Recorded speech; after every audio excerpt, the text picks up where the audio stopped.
Elles sont prévues démarrer dans quelques heures seulement et les participants aux universités africaines de la communication de Ouagadougou se plongent déjà dans l'histoire du pays qui accueille la manifestation. Au musée national et avec à leur tête son ambassadeur, ils ont pu se faire une idée de la diversité culturelle burkinabé. Pour nous, la visite est guidée par Jacques Lamissa-Tarpaga. Avant d'entamer leurs travaux à cette 9e université africaine de la communication de Ouagadougou, UACO, les participants prennent contact avec un pan de la culture burkinabé.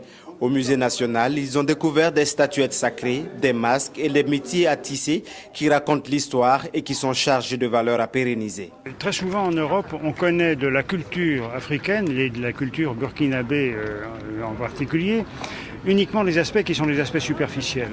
On ramène des masques pour touristes, etc. Mais les gens ne savent pas ce que ça signifie. C'est-à-dire que la culture profonde que vous avez ici, dans chaque village, avec ses différences, mais aussi avec toute cette richesse, est très méconnue. Donc je suis personnellement ravi d'avoir pu apprendre beaucoup de choses dans ce musée et je pense que c'est très important de le faire connaître partout. C'est l'histoire du Burkina Faso tracée dans le musée.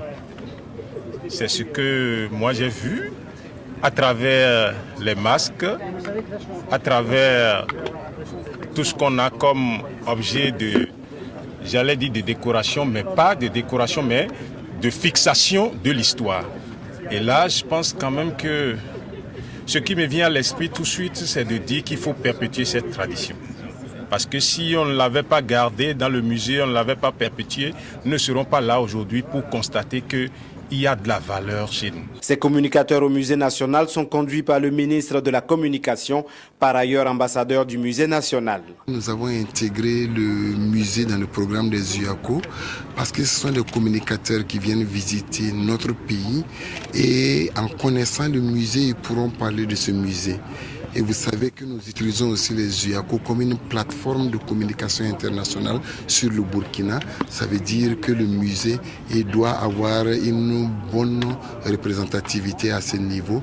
Et nous souhaitons que les communicateurs qui ont fait la visite de ce matin puissent porter ce musée dans leur cœur et dans leur communication dans leur pays. Après avoir été édifiés par la richesse de la culture burkinabé exposée ici au musée national, ces professionnels des médias et spécialistes de la communication vont se pencher sur le thème des UACO, communication, paix et démocratie en Afrique.